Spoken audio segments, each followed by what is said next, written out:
আসসালামু আলাইকুম। MS word table tutorial পঞ্চম পর্ব অর্থাৎ শেষ পর্বে সবাইকে স্বাগতম। আমরা ইতিমধ্যে 4টি পর্ব কমপ্লিট করেছি এবং এটা আমাদের শেষ পর্ব, পঞ্চম পর্ব অর্থাৎ শেষ পর্বে আমরা চলে এসেছি। আমরা আজকে যে কাজগুলো দেখব সেটা হচ্ছে অ্যালাইনমেন্ট এবং ডেটা। এই দুইটা বিষয় নিয়ে আমরা আজকে কথা বলবো। প্রথমে আমরা দেখি যে এখানে অ্যালাইনমেন্ট আছে, অর্থাৎ আমাদের টেবিলের ভিতরে যে লেখাগুলো থাকবে, কন্টেন্টগুলো থাকবে, এই কন্টেন্টগুলো আমরা খুব সুন্দর করে যদি উপস্থাপন করতে চাই তাহলে আমাদেরকে যে কাজগুলো করতে হবে, বাংলাদেশ লেখাটা আমি এখানে লিখেছি এবং আমি যদি এখান থেকে এই রোটাকে একটু বৃদ্ধি করে দিই, কলামটাকে একটু বৃদ্ধি করে দিই, তাহলে এখান থেকে দেখতে পাচ্ছি যে বাংলাদেশ লেখাটা আছে। যদি দেখতে পাই যে বাংলাদেশ লেখাটা আছে, বাংলাদেশ লেখাটা সেন্টারে আছে, অর্থাৎ উপর দিক থেকে যে জায়গা আছে, ডান দিক থেকে যে জায়গা আছে, বাম দিক থেকে, নিচের দিক থেকে, সব দিক থেকে একই সমানভাবে আছে। আমি যদি চাই যে এই লেখাটাকে এই কর্নার থেকে শুরু হবে, সেটা আমি করতে পারি। যদি এই কর্নার থেকে হয় সেটা করতে পারি। নিচে থেকে শুরু হবে, সব বিষয়গুলো আমরা এখানে দেখতে পারবো। কিভাবে দেখব? আমি এখানে এই রোতে আমি ক্লিক করলাম, এই সেলে আমি মাউসের কার্সার রেখেছি এবং এখান থেকে অ্যালাইনমেন্ট থেকে আমি এখানে 9টা অপশান দেখতে পাচ্ছি।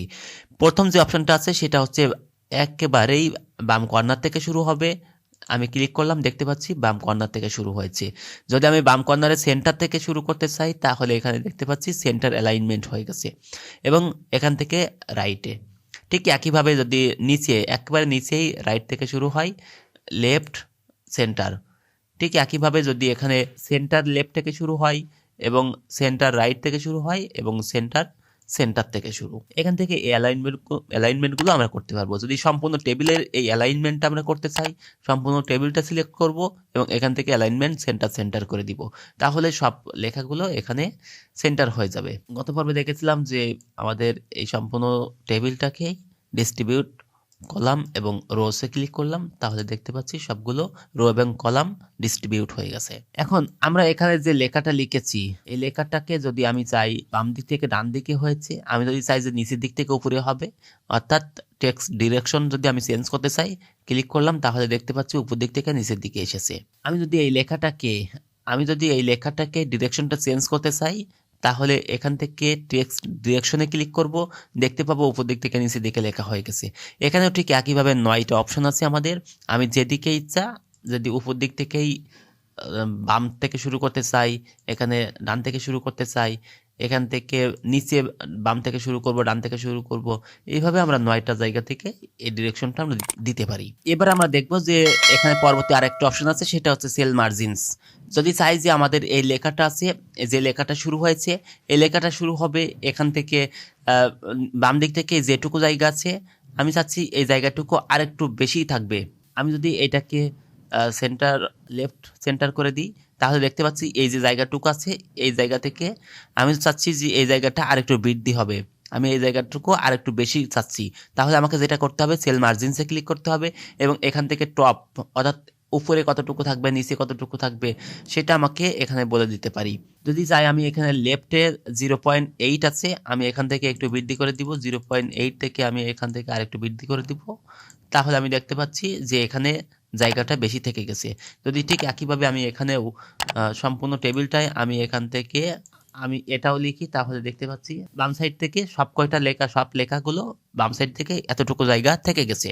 আমি যদি চাই যে এখান থেকে এটাকে কমাই দিব, তাহলে কমে গেছে।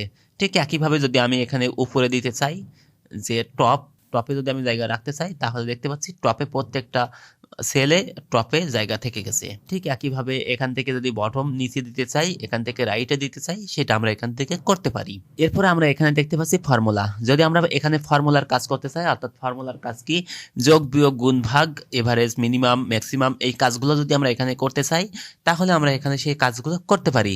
যদি আমি এখান থেকে কিছু লেখা লিখি, কিছু ম্যাথ লিখি, আমি এখান থেকে বেশ কিছু লেখা লিখেছি এবং আমি এই লেখাগুলো যদি যোগ করতে চাই, তাহলে আমাকে যেটা করতে হবে, মাউসের কার্সার রাখবো আমি এখানে, রেখে আমাকে ফর্মুলা ক্লিক করতে হবে এবং ফর্মুলা ক্লিক করার পরে আমি এখান থেকে ইকুয়াল সাম, এখান থেকে একটা ইকুয়েশন, একটা ফর্মুলা দেওয়া আছে, আমি এখান থেকে ওকে ক্লিক করব, তাহলে দেখতে পাচ্ছি এখান থেকে সব কয়টা যোগ করে যেটা হয়েছে সেটা আমাকে এখানে দিয়েছে।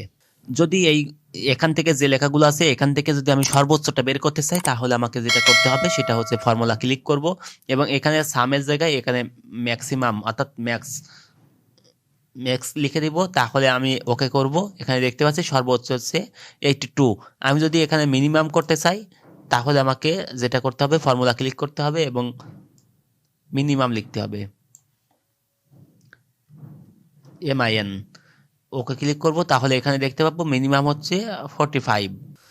যদি এভারেজ বের করতে চাই তাহলে আমাকে ফর্মুলা থেকে এখান থেকে এভারেজটা লিখতে হবে এভারেজ।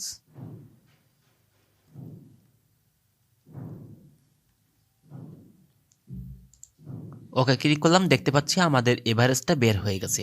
এইভাবে আমরা এখান থেকে ছোটখাটো কিছু ফর্মুলার কাজ করতে পারি। এটার মাধ্যমে আমরা শেষ করছি আমাদের টেবিলের কাজ। পরবর্তী পর্ব থেকে আমরা শুরু করব আরো সুন্দর সুন্দর আরো মজার কাজ। সে পর্যন্ত আমাদের সঙ্গেই থাকুন। আল্লাহ হাফেজ।